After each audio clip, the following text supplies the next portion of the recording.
Hey Emily, welcome in. Thank you for coming in. I just decided to do a pop on. Hey honey, how you doing? Shouldn't you be working?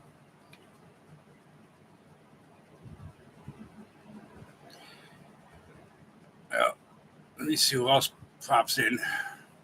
I have feelings are. Hey Ange, how you doing? Thank you for coming in. Appreciate it.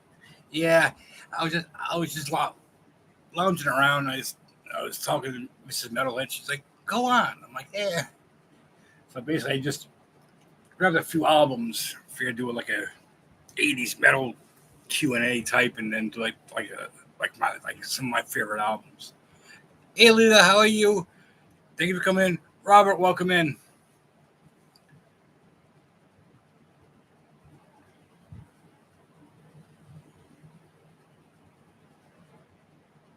We got Chinese food coming tonight.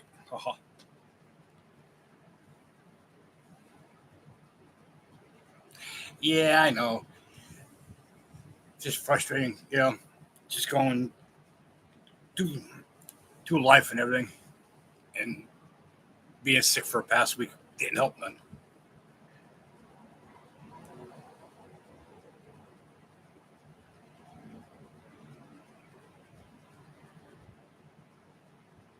All right,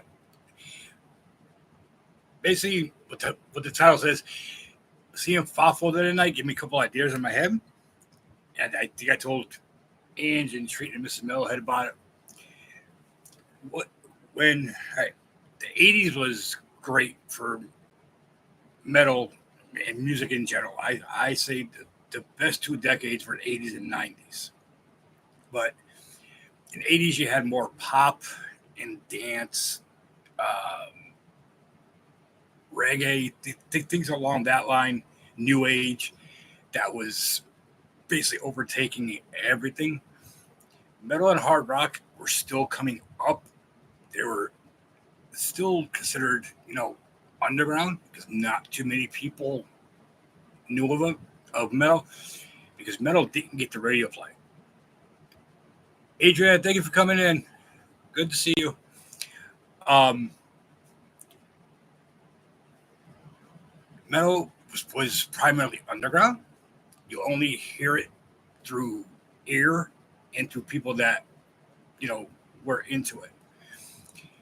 Um, no radio station would play metal. There wasn't one. It was always pop, hard rock. I think the heaviest that the radio played back then might have been ACDC. Definitely like you know in that time frame, Zeppelin, Doors. Um, Metal really didn't start in even the hard rock really didn't start getting noticed till probably I gotta say when MTV first came on, and then even then it was all mainstream. It was dance, you know, pop. Even rap wasn't even known then. Rap was still considered out there. What the hell's going on with my camera? Yeah, got a new camera and it's self-adjusting. There it goes. Um, yeah, and there was certain stations, especially here in the tri-state. Um, it would Connecticut had one, WPLR 99.1, but they were playing classic metal, some new stuff, mainly like Kiss, Doors, Van Halen, but hard rock metal was taboo to a lot. To really get into it, you had to go to your local record stores, magazines to find out what's coming out. Fanzines. Basically, a fanzine was created by fans themselves, and they were sent out. They were created by fans, record labels, uh, bands and members of the bands. And back then, you had magazines like Kerrang, Hit Parader, Rip, Metal Edge, and then Metal Maniacs, which was based out of New York, as was Metal Edge. They said they started printing the heavier stuff, and that was the only way metalheads could correspond. Yeah, Robert, I heard that yesterday about Russell. He passed away. He was battling dementia for about, I think, 10 years now. That was another band, Great White, that, they were considered hair metal. It was more hair metal was basically what we called the pretty boys. Their hair all poofed up, standing in front of a mirror. Pretty boys, basically posers, as we called them. They rather have looked good than played good or performed. So yeah, they fell in that category. But Great White put out a couple of good records. They really, really did. He was battling dementia for at least 10 years. So yeah, that when I saw that on I think it was blabbermouth.net had it on Instagram, I was shocked. I was like, he was 64? I think he said 63. Yeah, so that's a hard one because he was around for a while. Yeah, there was just like certain stations back in the 80s, and one of the stations that was in Connecticut at University of New Haven, WNHU 88.7, they had a metal show from 2 in the afternoon to 2 in the morning, barring there was no football games during that time. And that's how a lot of people in this area got to know about bands, up-and-coming bands, the underground scene. When MTV came out, they wouldn't even play metal. It was like few and far between. You would get a Motley Crue, maybe a Sabbath every couple hours, and then Headbangers Ball came out mid 80s, and that went to like 90s, like mid 90s before they changed the programming as usual.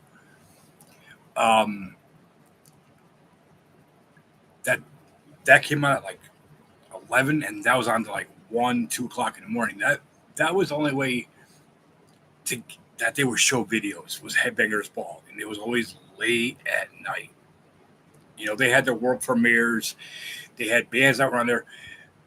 Headbangers Ball was live from a studio in East Harlem, where MTV still has their studios. There was a show called The Metal Show, or called That Metal Show, that broadcasted on VH1 Classic for about 14 years. That was also ran out of East Harlem. But let me ask you guys, what were some of your favorite bands or albums in the 80s? Now, just the 80s, not the 90s or anything, prior or after.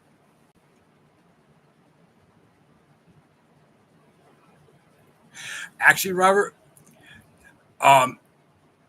MTV was one of the first ones to air GNR when they played in New York at CBGB's. Welcome to the Jungle was actually, they had to edit that video.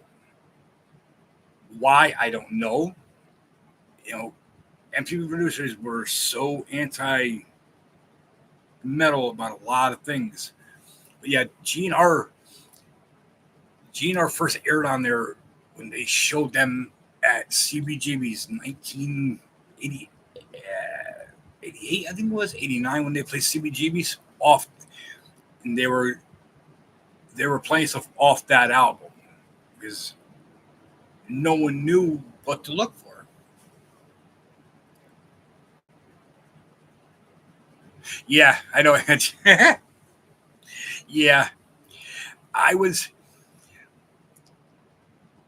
when MTV started playing, you know, reality shows. I'm like, it shouldn't even be called MTV anymore. Over in Europe, they still play music on that channel over in Europe, and they still play lots of metal. Yes, Robert, I love Night Songs by Cinderella. I have it over here actually behind me.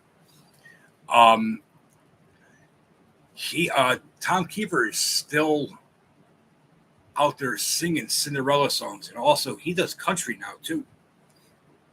But he's been doing sideshows for with by himself doing Cinderella songs. He just played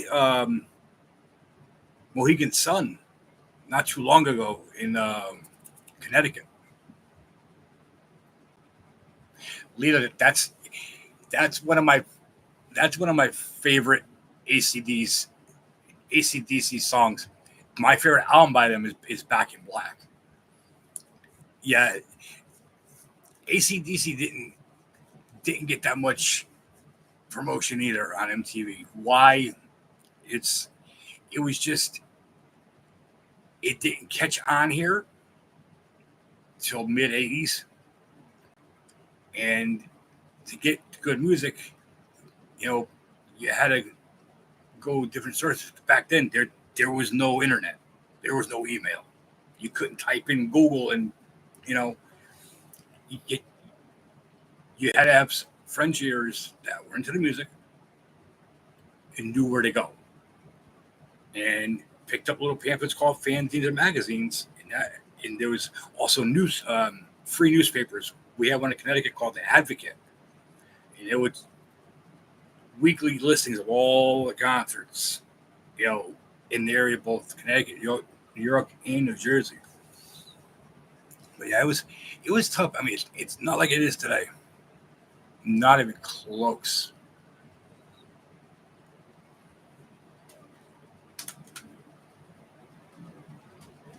Robert, I don't know if you know, they just released, or no, not released. They just re-released the 40th anniversary of Judas Priest's British Steel album. I got it over somewhere over there. They just re-released it for its 40th year. It's a double disc. It comes with live versions of it and everything. It's a great album to have.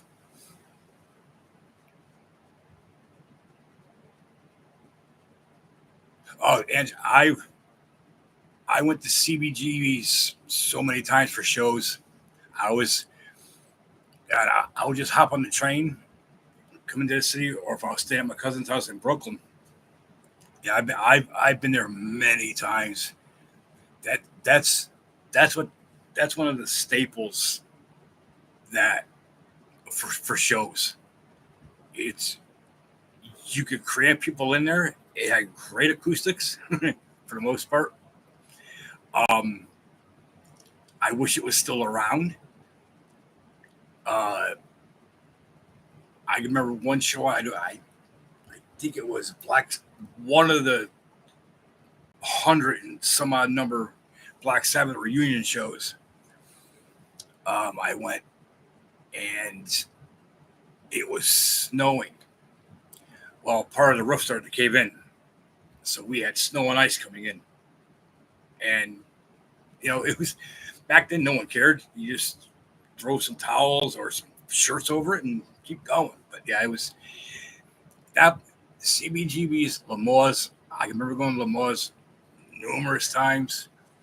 The Wetlands, Limelight, um, Hammerstein Ballroom, which is Manhattan Center, but it'll always be Hammerstein Ballroom to me. You know, yeah, Leah, I never really got into Rush. Um, my brother did. I never did. It was just something about them. Granted, no, don't get me wrong. They do have some quality music. I'll give them that. I just Rush was one band I could not get into. Hey, Mama Terry, welcome in. I didn't even see you. The Cure. Oh my God. My brother, I think it was, or my cousin was big into them. Still is. That that was that that was that European new age world music that was always played on MTV, and I mean daily. You know, they played more of that type of music along with the dance, house music, anything that was big in the 80s was going to be played. Like I said, rap didn't really get even any airplay until probably Run DMC. You know, came out with Down with the King or My Adidas, and then LL Cool J came out with I'm Bad and Radio. You know, it was few and far between with music from the 80s that should have been played. Yeah, European bands were big over there, and they slowly started to get bigger over here by via of MTV. And that's another thing with like metal bands from Europe. Back in the 80s and 90s, when albums came out, they were released over there first, like maybe 2, 3 months before they hit over here. So they had the music already over there. And that was like with the whole the new wave of British heavy metal, when that started, you know, Maiden, Priest, Saxon.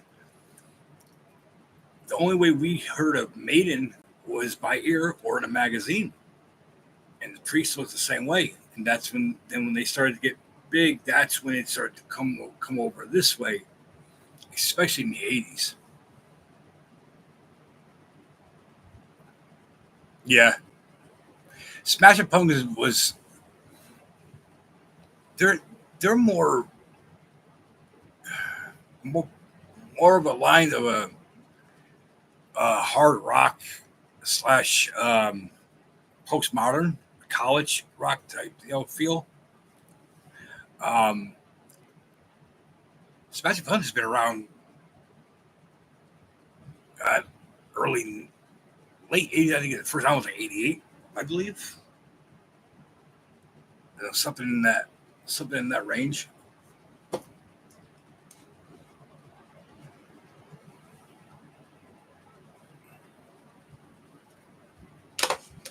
Is Din Din in here? Because she asked me something last stream about something. No, I don't see her. Okay. She basically asked me what makes a metal band excuse me, a metal band a metal band.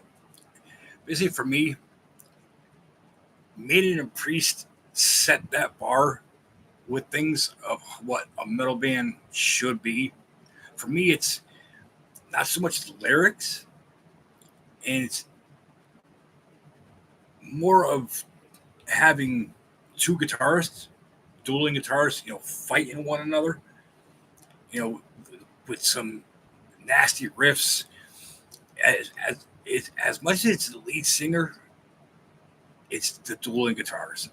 That's what makes solos, which not too many bands out today believe in having solos, which I don't. I love solos in a song because it adds to it. You know, with Maiden and Priest, you had the dueling guitars. Slayer's the same way. Um, Very few bands could pull off the sound of having dual guitars. Um, Especially like a three piece like Motorhead was. They pulled it off to where you thought it was still dual. It was just one. Um,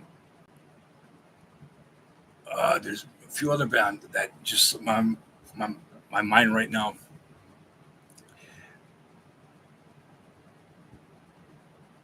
Yeah, sticks to yeah.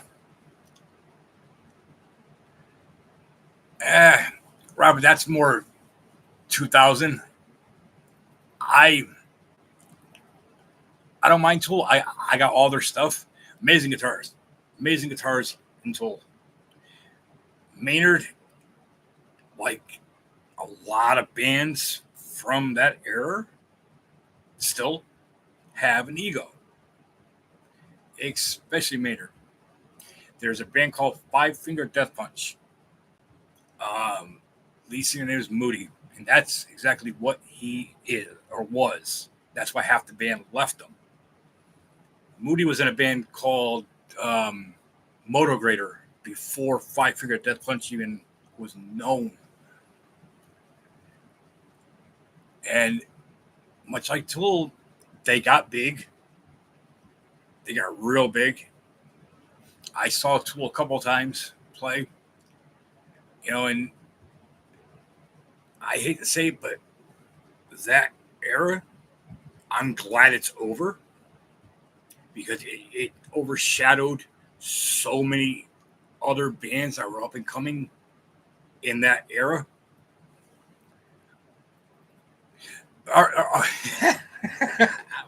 RFD, welcome in. Yes, I agree with you on that. Yeah. Maynard, like I said, he has an ego, you know, especially when he came out with his side project, Perfect Perfect Circle or something like that. Yeah, Edie Brickell was talented. I will give her that. She had that folk sound going for her back then. My brother saw her live at a place called TT LeBear's in Boston. She did a pop up show, and she was real big with the college kids. Um, Audience along that line. Um, but yeah, she could play. I'll give her that. Yeah, RFD, I believe you. I guess I saw him a couple times, and he was an idiot to the crowd. You know, he just he's a piece of work in my opinion.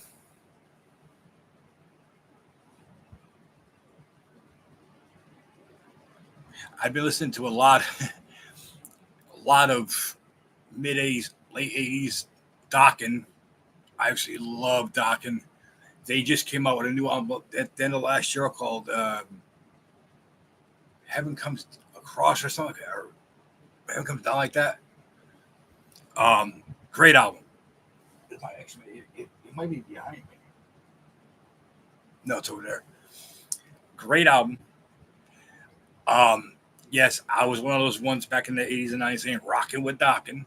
I've seen Dokken probably about 3, 4 times. Before they had their issues with internally.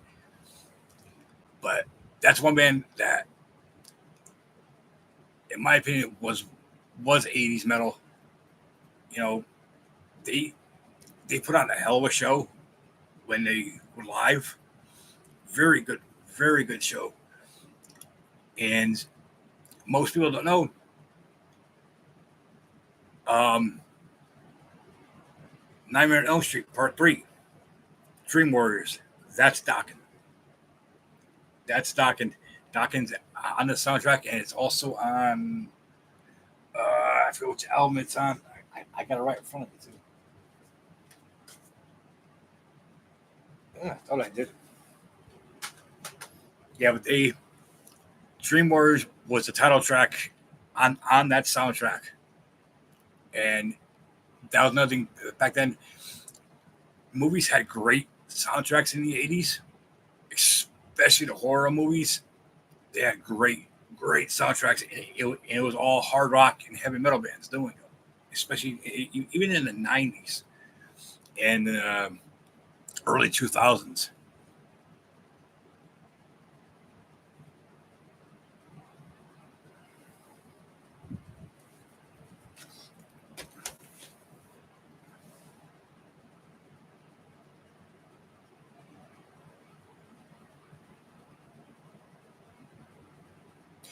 Ministry, yeah,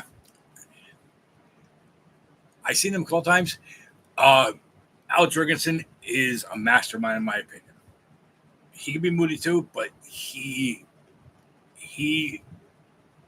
him and Ministry have been together since God, I want to say mid early '80s. Um, their first album, The Mind is a terrible thing to taste. It's insane. It's a great industrial album, experimental album. My favorite album by them is NWO. That album put them over. I saw them do that album in its entirety a couple years back. That just one fix. Just that's exactly what it is. It's just one fix, you know. And even then, people didn't understand what they were. They were calling Ministry shock rock, and they never were. They were Ministry, and Al Jorgensen has always been experimental metal with some, you know, attributes of punk, but they were basically, an industrial band like Godflesh, like early Godflesh, which in my opinion is the best industrial band ever. Um, Pitch Shifter, if anybody heard of them, they put out like 4 albums, and I think they have two of that just came out. I mean, there's so much.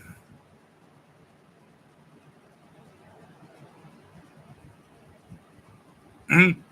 I've done that, Robert. I've gone to places, and there's been treasures, and I mean people that just give it away. And you see it in a bin for $1 or $2, and you're thinking to yourself, huh? Yeah, but that that was a score for you. It really was. Ministry just put out. They're either putting out one, or they're working on a new album. I know they've been touring too, the past 6 months now.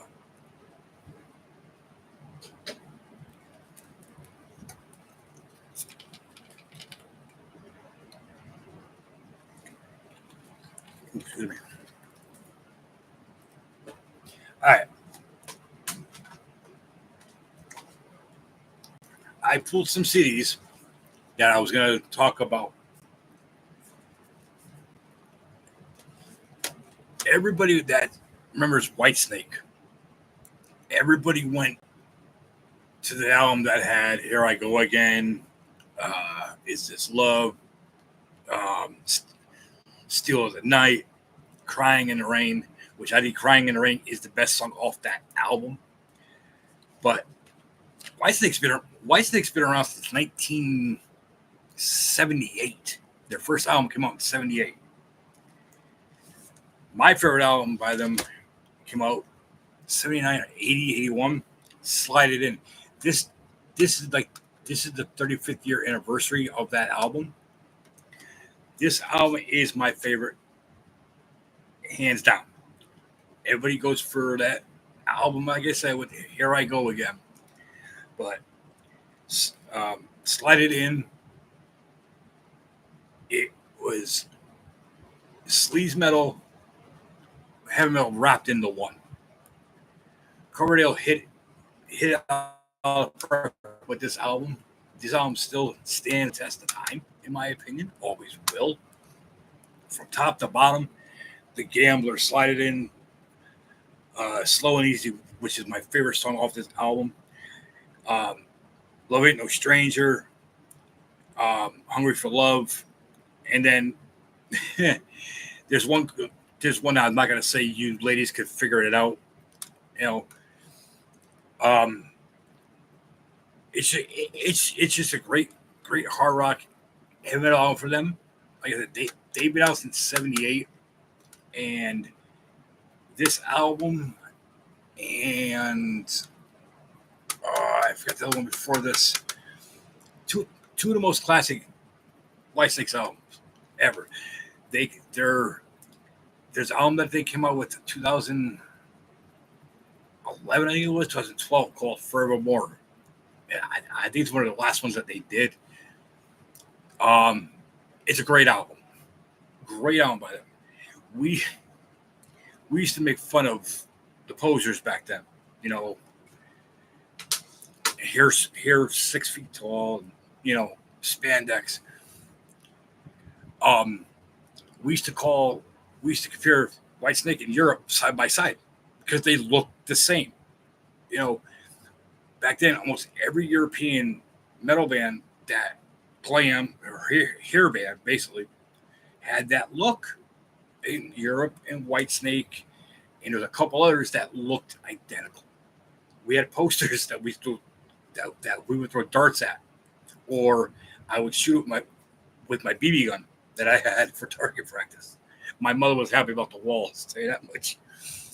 But we put them side by side, and you would think that they were brothers or cousins. Because Europe and Whitesnake looked the same. Excuse me. But that's my favorite album by Whitesnake. It's definitely Slide It In. This one came out. This is the 35th year anniversary. I think this came out 2017. I believe it was 2018. But that's pure 80s, you know, metal, without a doubt. Hold on. I love Tesla. I got a few rounds over there somewhere. Believe it or not, my favorite one by them is the 5-man acoustic jam, because the song Signs is on that record. It's Tesla to me was just a straight up hard rock band, no labels or anything. I did see them twice, I think, in the 90s. And, it was just a great show. You know, nothing wrong with Tesla whatsoever. Just phenomenal musicians top to bottom. Yeah, Ange. My sister was a big into like the dance music, house music back then. Her wall was top to bottom pictures of like pop artists and things like that. Cyndi Lauper, Belle Biv DeVoe, New Edition, things along that line. And I would go in there to ask her something. I would start tearing the brochures down and just tearing them up from in the garbage. I had to buy her like 2 or 3 magazines because she got so upset.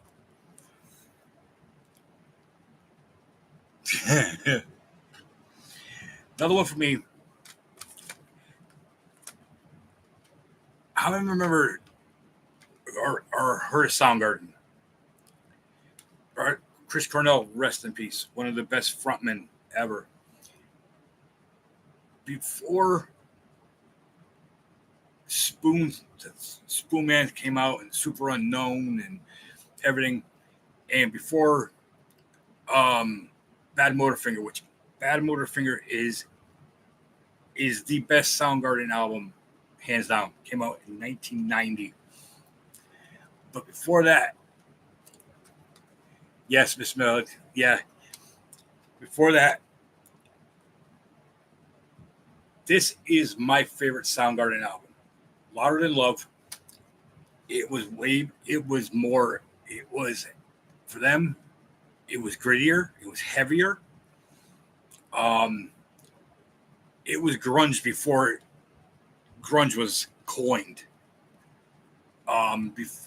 Before anybody, these guys were in Washington, in Seattle with Sonic Youth doing it over there.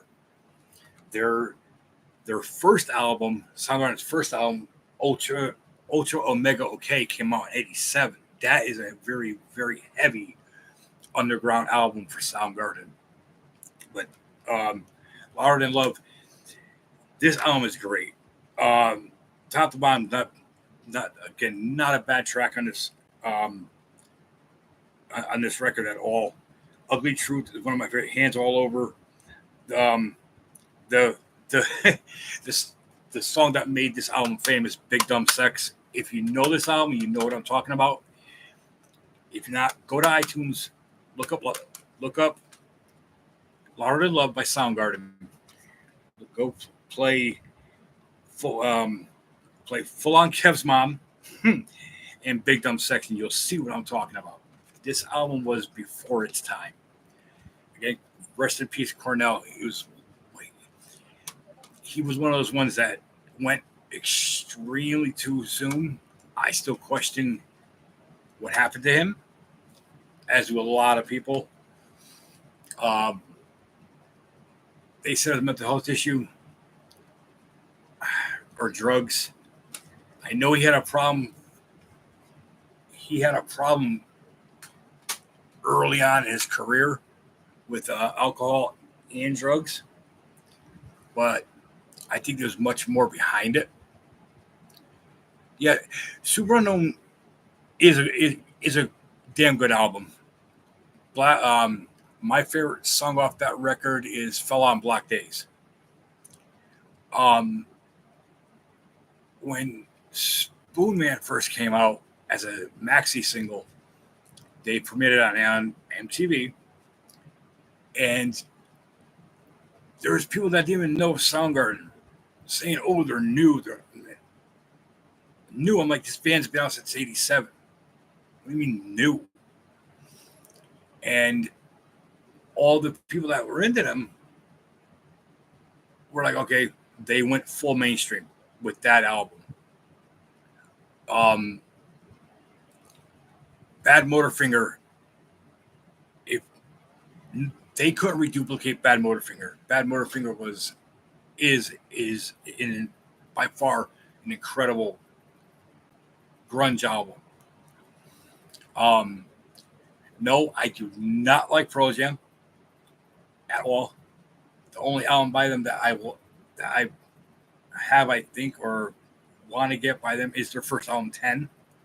I do not like Pearl Jam. I despise Eddie Vedder. Another one with a big ego because Pearl Jam got big. You know, when they came out, you know, they were putting on good shows. That their first album,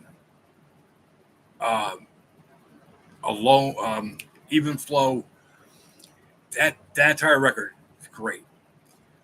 But for them to take credit for even starting that grunge movement, no. They helped, but no. Mother Love Bone, who I absolutely love. Yes, if you've seen the movie Singles, Mother Love Bone is in that movie, as is Eddie Vedder, Chris Cornell from Soundgarden, rest in peace, and a couple others. Singles is definitely, I recommend that movie. If I'm sure you guys have seen it. It came out in 92, I believe it was, somewhere around there. It's one of my favorite movies. And the soundtrack to that is awesome. But yeah, I do not like Pearl Jam one bit. I despise him. I don't like Eddie Vedder. I think he's a pompous asshole. Excuse my language. But he is. I don't like him. Stone Temple Pilots' core album is great, as is their second album. I think Whelan, it let it go to his head, especially when they did that super group. He had issues, still, bad issues. I saw them once live. I think it was like once back when they first came out.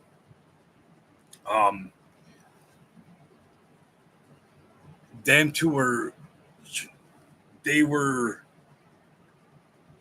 trying. A lot of people tried putting them into the grunge area, which the first album, yeah, but after that, it was more of a postmodern type thing for them. Their second album was great. I love the second album, Silver Gun Superman. I think the song was called. I love that song. It's heavy. It's one of the heaviest ones off that album. Sex Type Thing off their first one is the one that got me into them. I wish they would have stayed that course. That's the song that everybody wants to hear. That and that song, Dead and Broken or something like that, or Bloated or something like that. But yeah, I guess I'm glad that era died when it did, because it was taken away from all these other bands that should have been noticed, especially in late 80s. Oh, Leela. Speaking of AC/DC, right there, Back in Black. This is the reissued version of this. This came out in 80. This is the reissued version. I believe it's a double disc. No, single disc, but it has some extra track on it from that tour. Hey Karina, welcome in. Thank you for coming in. How you doing? I've always been an AC/DC fan. I think Angus is one of the most energetic guitarist around and funniest on stage. I've seen him a couple times live. He's an amazing player. AC/DC put out some great tunes on every one of their albums. This album, I fell in love with this album when I first heard Back in Black. They never put out a bad album, in my opinion. Even their newest one, Black Ice, I think it was, or the one before, the one after that. They're still putting out quality albums, which is good. Catch me in the chat.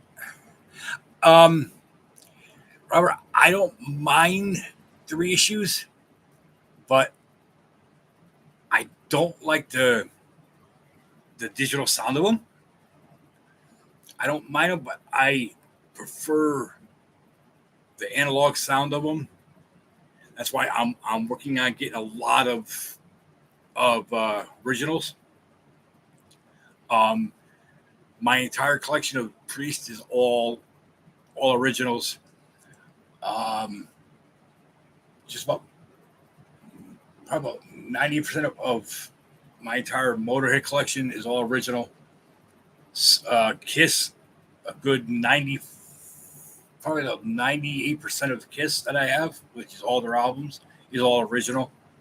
Slayer, all original, with some reboots. Yeah, I prefer the analog sound, because how with the remasters of anything, it just doesn't sound the right way. Yeah, they have bonus tracks, but The bonus tracks should have made albums. Excuse me. Like I said, I don't mind them too much. I wish they would leave certain albums alone. Um, for example, a lot of the Maidens now are going to be reissued again after they were just reissued in 2020, I believe it was 2021. My majority of my Maiden is reissues. I'm working on getting the originals of them. The reason I got the reissues when I saw them is because it came with different liner notes. The artwork's the same, it's just different liner notes.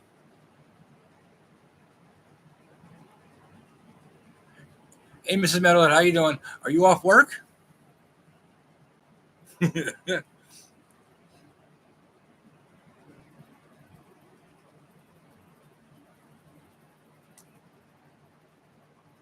Hold on, guys.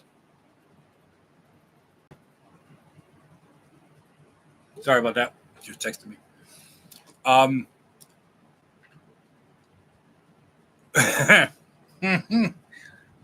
yeah, it is Friday, huh? I mean, you only got, an hour left.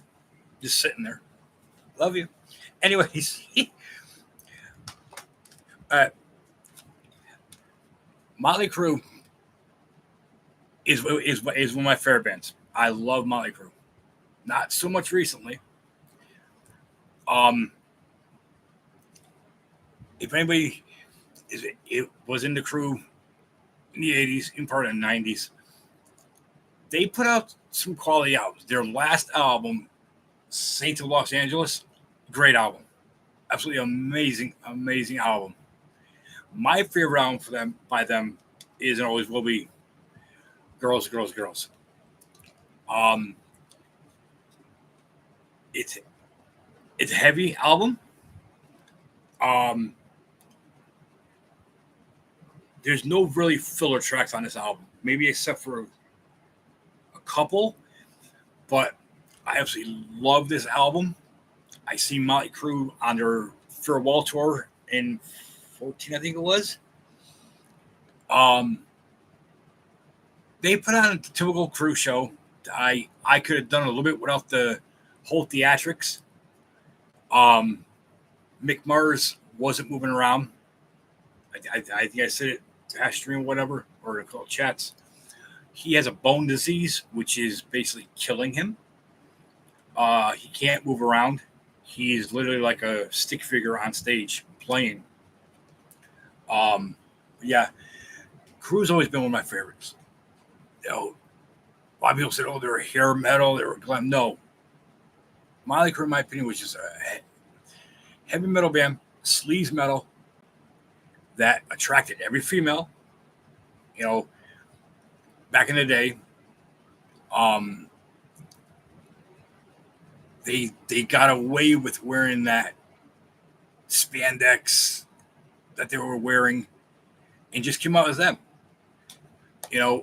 A lot of bands back then that metalheads that were into thrash metal and hardcore, we hated it.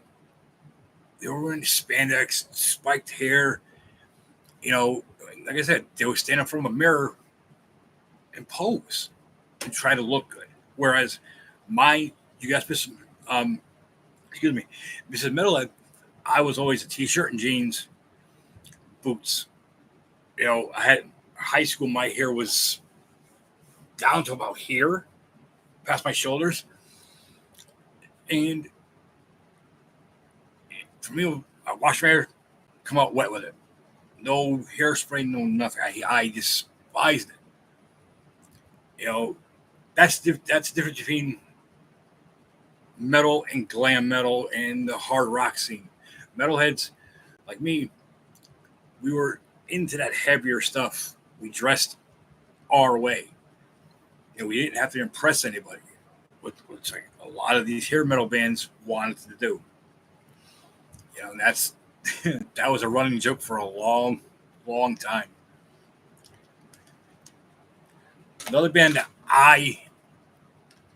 hey, Sleepyhead, welcome in, Street, and how are you? I mean, it's only 4 o'clock. Sorry. Yes, Robert, hair metal. Yes. Um,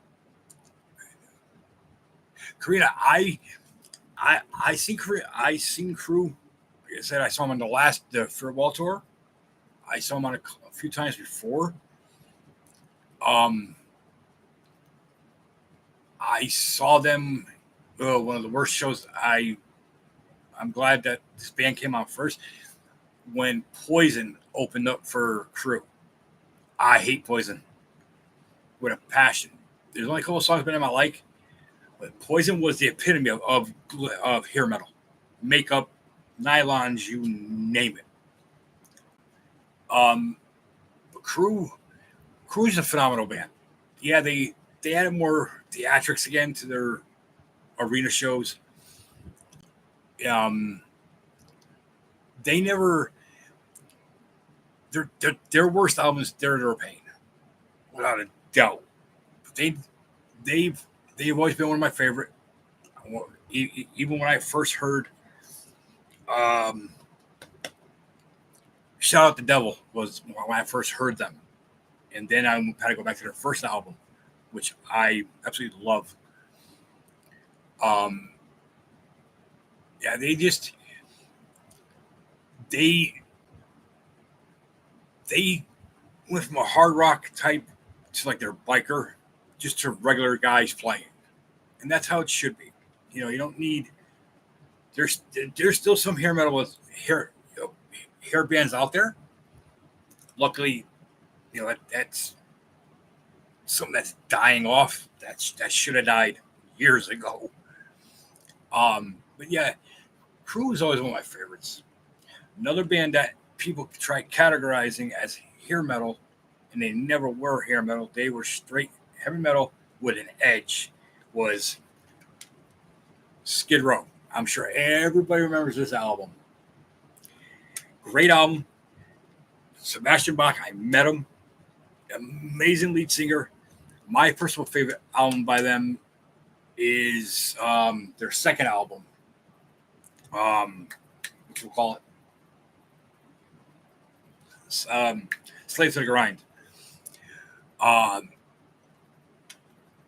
there's Skid Row when they came out and they dropped "Youth Gone Wild." That was our anthem back then when that song dropped, because you had, like he stated, you had bigwigs, suit and ties, looking down at us. You know, when we were working for them, making them money. We were called the Skid Row. They Skid Row put out amazing songs on their first album.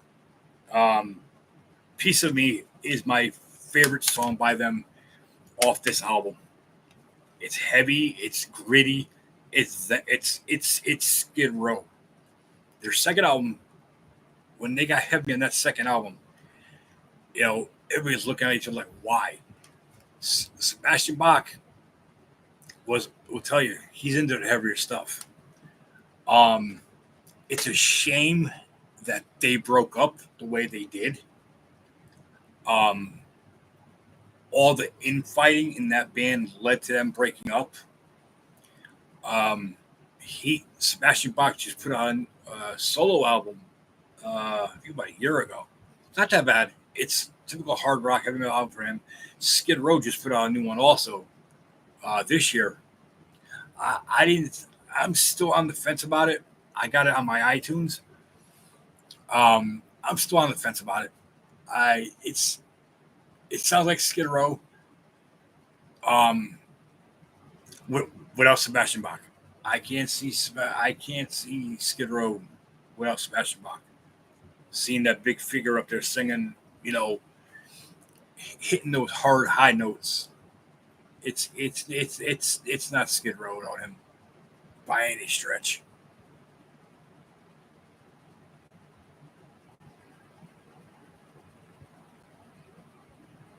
Yeah. Um, Another band that everybody, they hear, they automatically think of Rocky Like a Hurricane. My favorite Scorpion album is Blackout, 1982. Sorry, 1982. This was the first album that I heard by them when I was little. Um, Not a bad track on this album. Not a bad track at all. Um, I think a lot of people got into them when they heard Window Change, which is about the Berlin Wall coming down in the 90s. Amazing song. Amazing song for that time. Um, Scorpions put out some very good albums. I would say up until just recently. Me and Mrs. Metalhead were supposed to go see them. Klaus came down with throat infection, which he still has. He's been battling throat issues for about, I think, 10, 12 years now. So I'm hoping he gets better, because I definitely do want to go see them. They were one of the bands too that I got into at a very young age, and everybody associated them with Rocky Like a Hurricane. Now, mind you, Love at First Thing, their album after Blackout, it's an amazing album. Amazing album. That album took over MTV also for a while. That and a couple of tracks off their Blackout album. You know, there's so many 80s metal bands that people could think of, you know, that made the 80s the 80s. There's two generations of music that will never be outdone and then never ever be redone. That's the 80s and 90s. 80s and 90s music, it's and I know we're supposed to talk the 80s, but there's a lot of things that happened in the 80s and the 90s that metal artists were not afraid of taking on. You know, talking about, writing about, singing about. Scorpions did the song Wind of Change because of the Berlin Wall coming down. That's that. I think that's the reason why I'm so, you know, in the metal and got into metal, is because metal artists are not afraid to write about what they feel. You know, whereas other artists, you know, excuse me, it's frowned upon. You know, everybody has nowadays. Everybody has to be politically correct. We're in the 90s. No, our generation growing up, I think we set the benchmark for that whole defying authority. Yes, I will be the first to admit it. I had a problem with authority back then, and I still do today.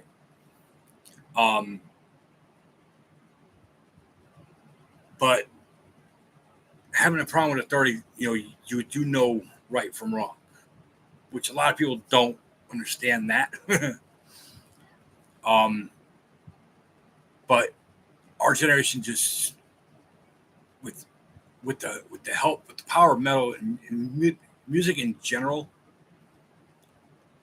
90s, the 80s and 90s just exploded with great bands that weren't afraid to touch on things, you know, things that were going on in the world.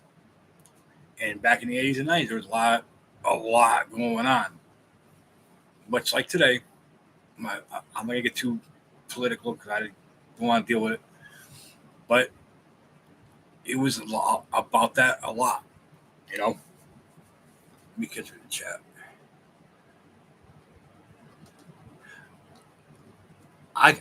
I can picture treating an Ange, with the poofy hair, those big boots, the leather jacket with the what's that called? The fringe, hanging off.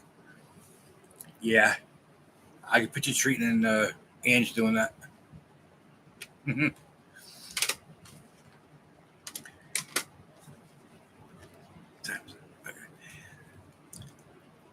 Another band I always got categorized as being a hair metal band, and in my opinion, they weren't.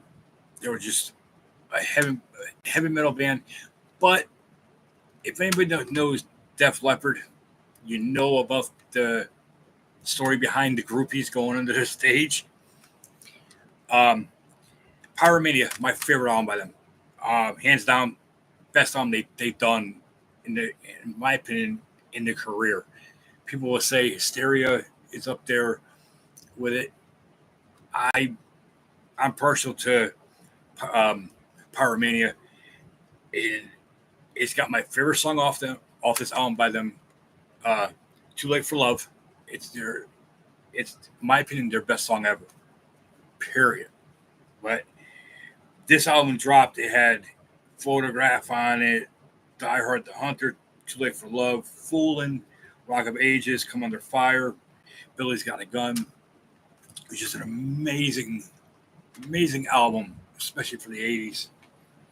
But they came under some scrutiny. They were,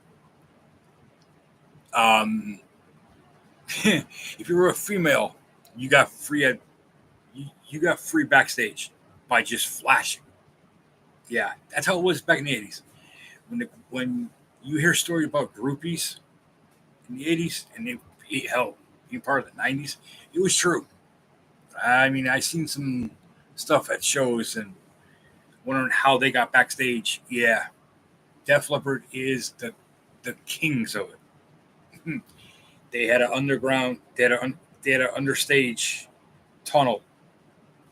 When they took their breaks, like say if they were doing an instrumental, and it was just a drummer, yeah, they had ladies coming under the stage for them, doing you know what. Also, for a drummer to have one arm and play the way he did, he had my respect from day one. No drummer could do in my opinion, what he was doing. And I mean, to lose your arm and then play with one of the biggest, if not the biggest, rock bands at that time, nightly with one arm. His setup, he basically had his foot pedals were doubled. And he would have two hi-hats, and he would have his kicks. And his kicks had 4 separate pedals going to hi-hats, cymbals, basses, like that. The man is by far an incredible drummer. Especially to play, the songs that he played. Like Def Leppard is Def Leppard. I got their recent live at the O2 Arena in Germany. I think it's a triple CD live album and a DVD. I got it over there somewhere. All right. What bands do you want? 80s bands, not newer ones, not 2000s. No.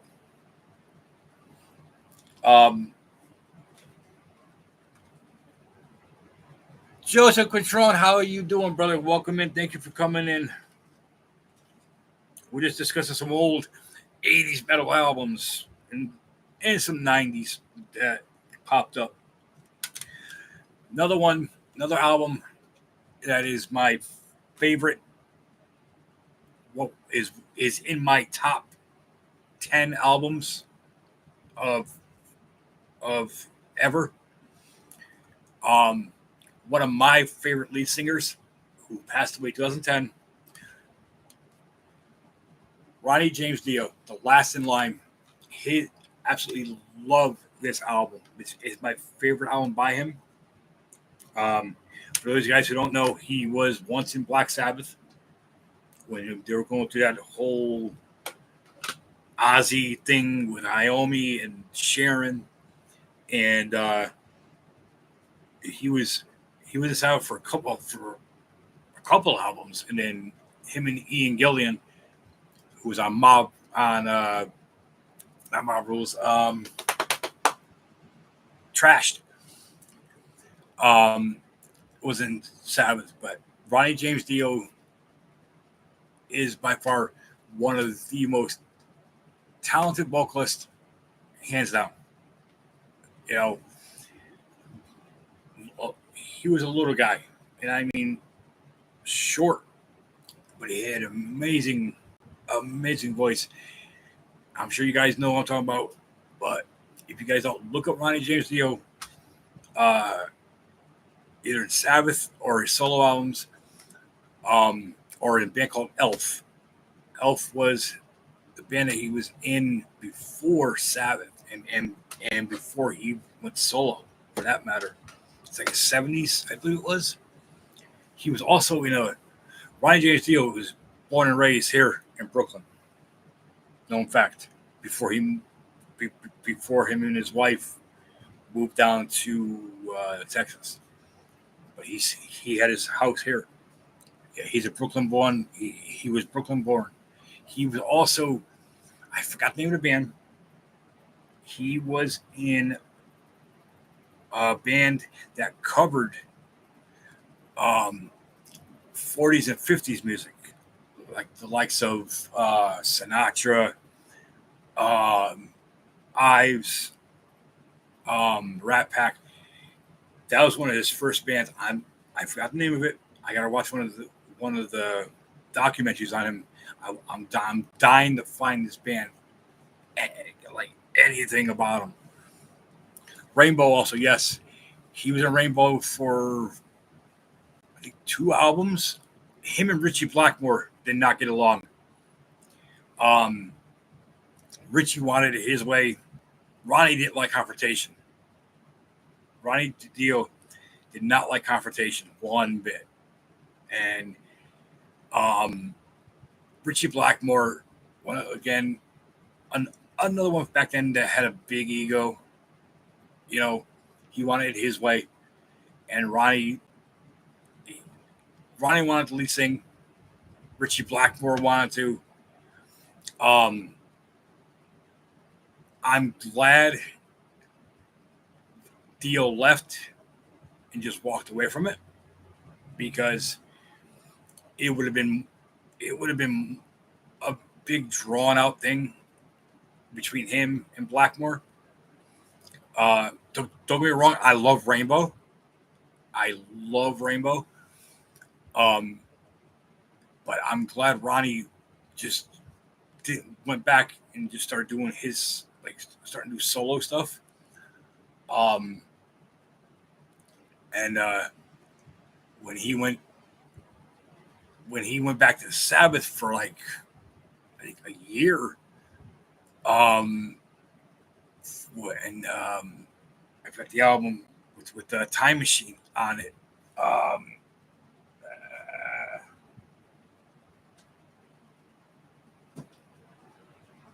got it somewhere. I have it somewhere over here behind me.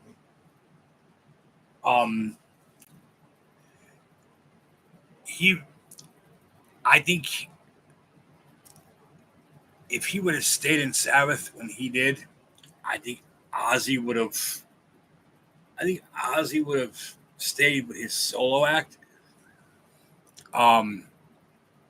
Do I see another Ozzy or a Ozzy Sabbath run?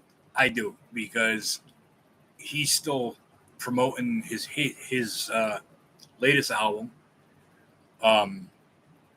Ordinary Man. And there's talks again about going out on the road with Sabbath. You know, I asked the same question that everybody else asked. how many reunions can you possibly have at this point? Now it's just him trying to make money, which that's Sharon Osbourne doing that also, because Sharon Osbourne is greedy, very greedy. Just look at her kids. I'm gonna leave that one alone. Yeah, but Dio was one of my favorites. He passed away in 2010 from stomach cancer. Little guy. Every so often, my internet doesn't like me going more than an hour. Is everybody back?